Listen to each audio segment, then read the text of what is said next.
আজকে আমরা আজিমগঞ্জ জিয়াগঞ্জ রেলযাত্রী নাগরিক মঞ্চের তরফ থেকে জিয়াগঞ্জ স্টেশনের যে পজিশন দিল দুটো অ্যাপ্লিকেশন আছে। একটা হচ্ছে এনডিআরএফের তরফ থেকে গতকাল ভগবানগোলায় যেটা ফোরামের মিটিং হয়েছে, সেখানে আমরা সিদ্ধান্ত নিয়েছি একসাথে 7-8টা স্টেশনে, প্রায় 7-8টা স্টেশনে আমরা একযোগে ডেপুটেশন দিব। এই রেলের টয়লেটটা যেটা উঠিয়ে নিয়েছে প্রায় 1 বছর হয়ে গেল, সেটা এখনও দেওয়া হয়নি। তো আজকে একযোগে দেওয়া হবে এবং পরবর্তীতে অনশন এবং জনস্বার্থ মামলা কলকাতা উচ্চ আদালতে করা হবে।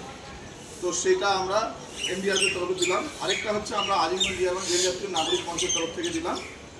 সেখানে আমাদের নিজস্ব কিছু দাবি আছে, কিন্তু সেখানেও কিন্তু টয়লেটের দাবিটা 1 নম্বরে রাখা হয়েছে। কেননা বুঝতেই পারছেন এখন গরম আসছে সামনে, হ্যাঁ।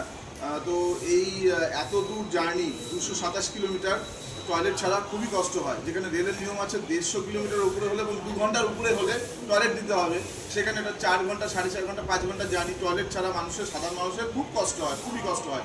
যেখানে স্বচ্ছ ভারত মিশন বা নির্মল বাংলার কথা বলা হচ্ছে, সেখানে যদি রেলের টয়লেট না থাকে মানুষ বাধ্য হয়ে, বয়স্ক মানুষরা বাধ্য হয়ে মানুষ অন্য জায়গায় টয়লেট করছে, তাহলে তো স্বচ্ছতা মেনটেন থাকছে না। সুতরাং এটা খুবই জরুরি।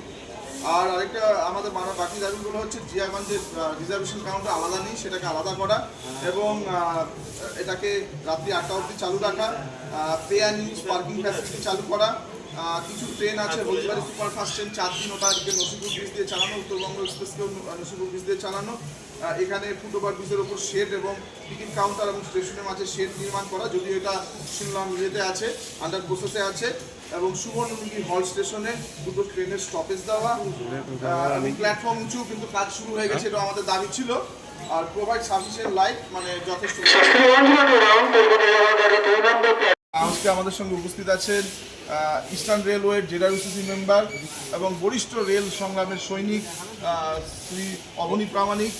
আমাদের সঙ্গে উপস্থিত আছে আজিমগঞ্জ জিয়াগঞ্জ রেলযাত্রী নাগরিক মঞ্চের সভাপতি শ্রী সুভাষ পাণ্ডে। আমাদের সঙ্গে উপস্থিত আছেন আমাদেরই একজন পদাধিকার তথা জিয়াগঞ্জ নাগরিক মঞ্চের কার্যকারী সভাপতি সাজিদুল আহমেদ মাস্টারমশাই, এবং আমরা বাকি সবাই, ছোট গোস্বামী, পার্থ ঘোষ, অরুণাশিস ভট্টাচার্য, রাজু দাস এবং আমি ডক্টর রাজা ঘোষ, সম্পাদক আজিমগঞ্জ জিয়াগঞ্জ রেলযাত্রী নাগরিক মঞ্চ। ধন্যবাদ।